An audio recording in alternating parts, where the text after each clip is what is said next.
I'm going to open the meeting at 7:30. Roll call, William Johnston. Here. Ann Colligan. Here. Lisa Kreckler. Here. Phil Diorio is here. Tom Graffinino is excused. We also have present Tim Hill, the ZBA attorney. First order of business is to review and approve the October 22nd, 2025 minutes. Got a motion to approve? I'll make a motion. All in favor? Oh, can I get a second? I'll second. All in favor? Aye. Aye. Aye. Okay, so we have two applications tonight. The first one is 82 Smith Street, Lang. Is there someone here to present? I'm recusing myself Oh, because of my good friend. okay, very good, thank you. Okay, thanks. Hey, good evening. Matt Sherman with Sherman Engineering and Oh, Consulting. I'm let's here on do- behalf of the applicant. 1 second. So, one sec, Matt, sorry.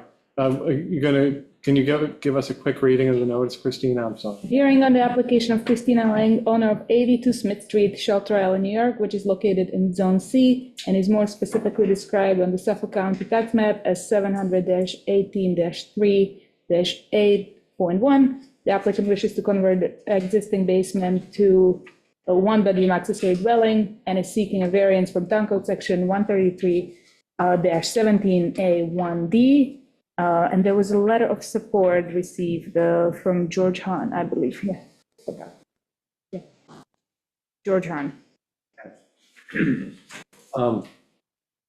Thank you.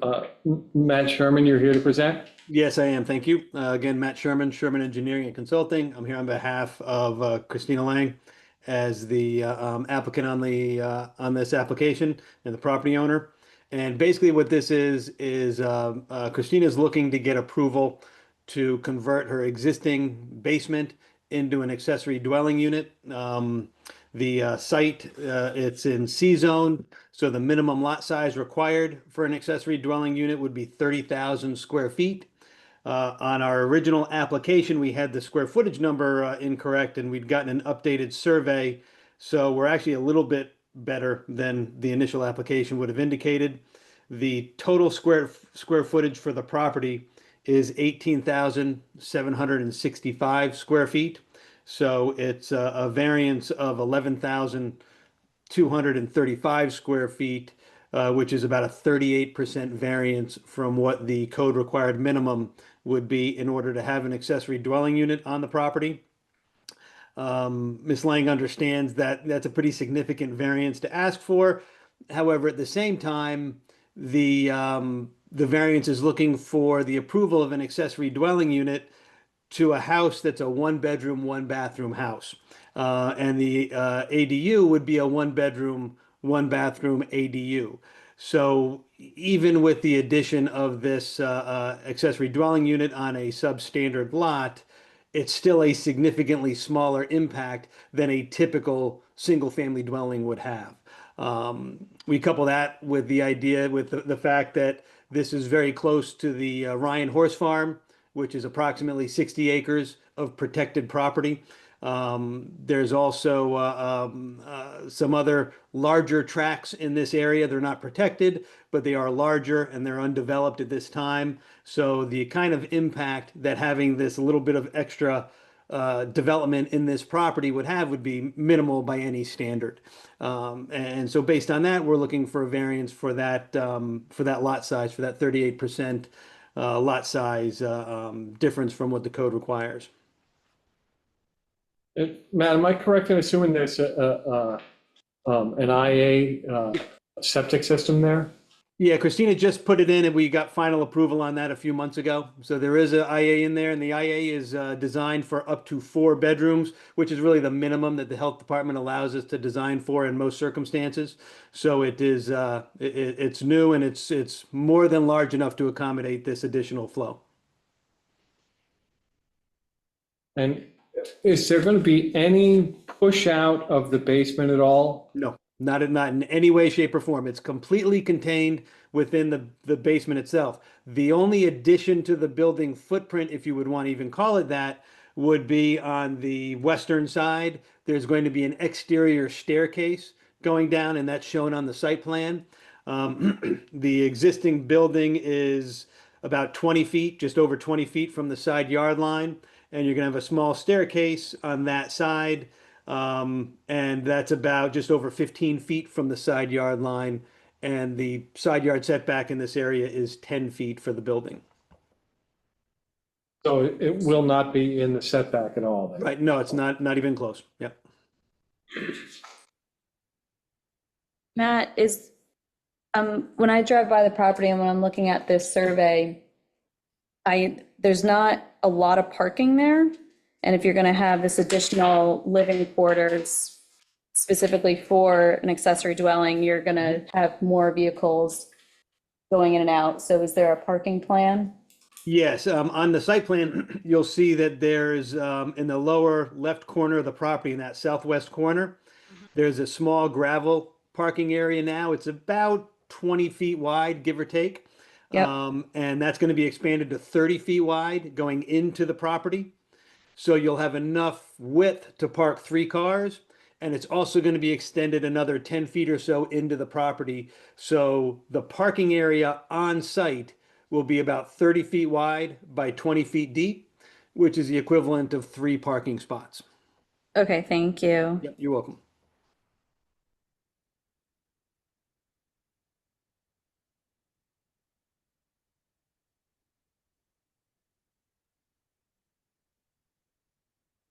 And can you run us through just the intended use, renting it out, having family stay Yeah, renting it out. Yes, year round? yes. She's going through the ADU program. Yep. So I believe that's one of the requirements of that program is that it's rented year round. Do you have any questions? No, you guys covered it all. So do you have any other questions? I don't think so. Matt, is there anything you wanted to add? Nope, I think that pretty much covers it. It's it's not a very complicated application, so I think we've covered all the bases, I believe. Anyone in the audience like to make a comment? Anybody out in the Zoom land wish to make a comment?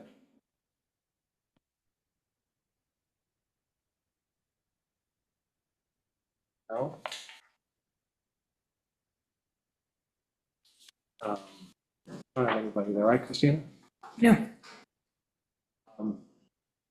So I think we can close this hearing, leaving it open till, I don't have my, there it is, until, not very long from now. No. No, December, December 3rd, so we can have Yeah. 1 week, 26th, November 20th. 26th of November. So it'll be 1 week from today. Mhm. And then we'll discuss it at our work session on December 3rd. Great. So I'm sorry, just to make sure I'm clear, the correspondence is done until the 26th? Correct. correct. Perfect. Chrissy, I thought our work session was the 10th and our hearing was the 17th. No? No, No, Okay. no, in December we always push it. Okay. All right. So we'll leave it open to written correspondence until November 26th, and we'll discuss it at the work session on December 3rd. Great. Everybody good with that? Yep. yes. Good. Thank you very much. We appreciate it.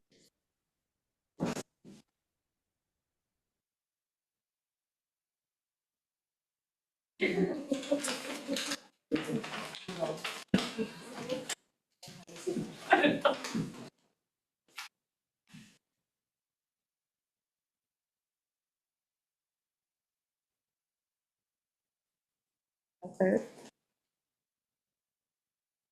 You're free. Tom is gonna have to.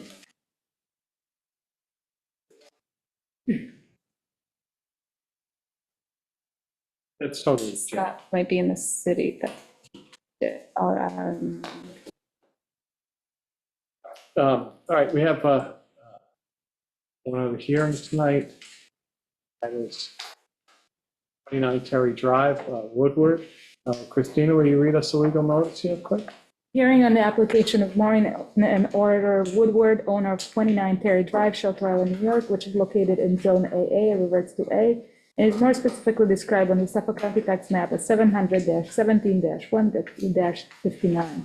The applicant wishes to legalize existing pool and pool equipment, requiring area variances from the Town Code Section 133-6B5B1 and Q to hold 19.2 feet side yard setback where 20 is required for the pool, and for the pool equipment to hold 18.1 feet rear yard setback where 25 is required, and 20.3 feet side yard setback where 25 is required. Thank you, Christina. Do we have any correspondence on this? There was no correspondence. Thank you. Is there someone here to present? Hi, Valerie Marvin, for Maureen Woodward. Do you need my address, 62 Main Street, San Carlos? No. This application is also fairly straightforward and, you know, how small it was. This was an installation of a pool.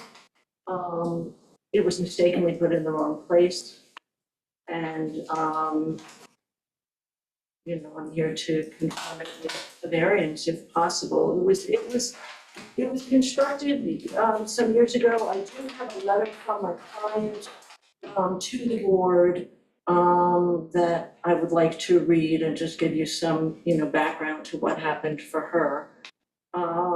You know, I have some, my sense of it is that it's a mistake. If you look at the survey, you'll see that they placed the pool equipment on the setback line for an accessory. And this is AA zone reverting to A. So it was 20 feet setback for the pool, but it was a 25-foot setback for the equipment. The property was staked at 20 feet, and in fact, they pulled the building permit, and the building permit has a provision in it that a special condition is a 20-foot side and rear yard to be staked by the surveyor. So my suspicion is that, you know, it was staked improperly. I did speak with the pool installer, again, it's many years ago. His recollection is that it was staked. The property is somewhat, it's not level, so it has a bit of a grade. And it was a little difficult to locate. He said you tried to be very precise, but he was clearly trying to be precise to a stake that was in the wrong place. And then he was a little bit off. So you know, that's what I suspect. I'm sure it was, you know, just installer error. It's an insubstantial variance. We had explored with the building department some type of administrative, I don't know, you know, I don't even know what it would have been called, but it was suggested to me by the building inspector that perhaps we could move the pool equipment and get some administrative leave for the pool. But he came back to me and said, no, come back for the variance. So we did, you know, I did talk to my client about moving the pool equipment, but at this point, you know, I'm here to ask for a variance for everything to stay where it is. She's never, and as I said, I did promise I would read her statement. She's never had any complaints. The neighbor's pool, you know, I walked the property, you know, the neighbors have pools. There's nothing inconsistent with this property, you know, and its pool other than the fact that you know, these mistakes were made. Is it all right if I read this? I do have copies. Sure. Is it very long? No. Okay. So I had asked her, you know, what happened, because it's been a while, and why was it left? And she said at the time, and in fact, she said she spoke with Christina, and that she met with Christina when she realized, when Christina realized that the pool had already been built, she said, you'd go home and enjoy it. And Christina sent a follow-up email. She had a follow-up email, did provide me with more information, and she suggested I start the process of a variance the following spring when I came back from Florida. I cannot stress how extremely nice and professional Christina was. I am at fault for not following her advice, and I regret not doing so.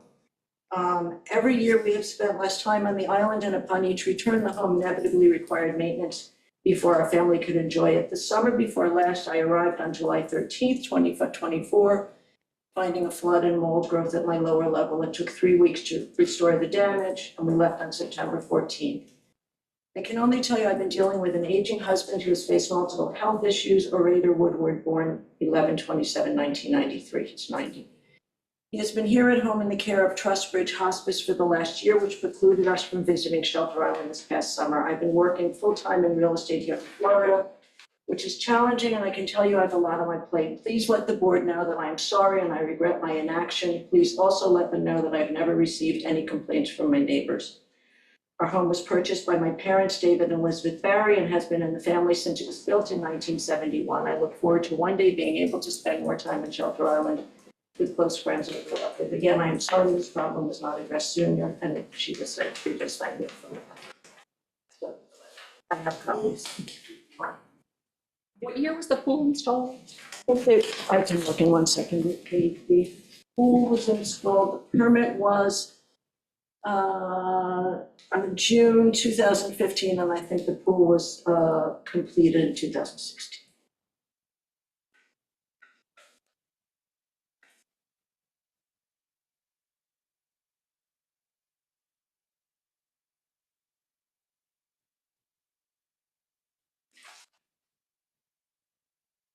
And what sparked the realization that it was in the setbacks? They submitted a survey at the end of the project to close the permit, and that's what. Oh, I'm sorry, which project? At the end of the installation of the pool project. So they had a building permit to install the pool, Okay, and they did it to what they thought were the, setbacks. And after completion, they submitted a new survey to the building department, and the pool was in the wrong place. when was that submitted? 2000.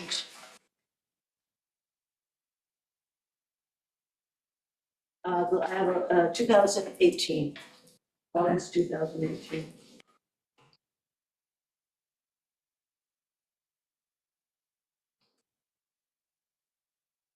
And at that point, the building department said it's within the setbacks? Correct. Okay.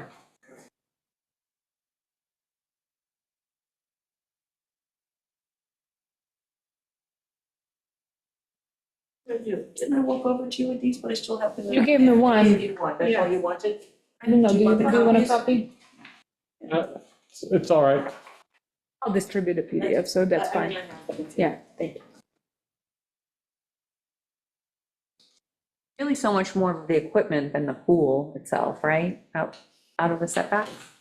In terms of the intrusion. Yeah, In that, terms of the intrusion. that one's Yeah. 4.7 feet. I took some photos, but I looked at them today and they weren't great. But if you take a look at the property, you can see that the equipment is completely screened. The back of the property that would be looking at the equipment, that's owned by the Perlman. So there's no use of that property. It's all just, undeveloped back there. And there's no visibility of that pool equipment from any other property. You can't see it. It's completely screened by trees and hedges.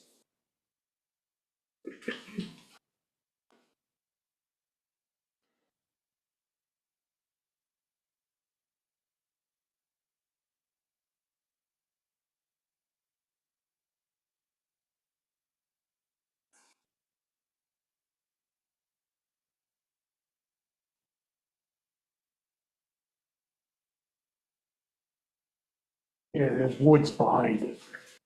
Yeah, it's all undeveloped, it's all woods. Yeah, there's nothing back there. And I couldn't, standing by the pool equipment, I couldn't see anything other than those woods. Right. And do you think there's any sound to this neighboring property of the pool Truly equipment? no. I mean, really, if you look at it, it's just, That one. Yeah, it's just behind, and it's completely enclosed. There are trees all around it, and then the closest property, well, has a pool that's approximately in the same location, and there's a hedge between. And, I mean, it looks Okay. completely consistent with the property, and I'm sure that there's no noise from that.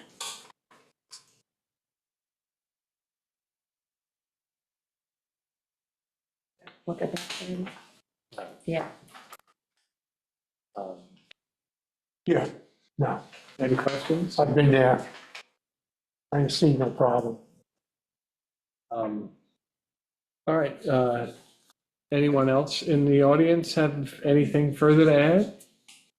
Anyone in Zoom land? I do have copies, I have the building permit only because it was suggestive to me that it said the special conditions of the 20-foot side yard. Sure, you can, why don't you hand that out to us? And it makes sense to me how it might have happened, given that. So, but I don't want to be Thank you very casting much. blame, I noticed it on the permit when I was doing my research.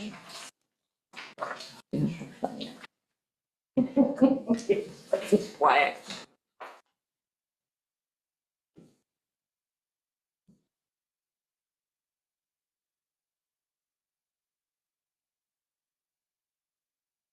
Yeah, it does say 20.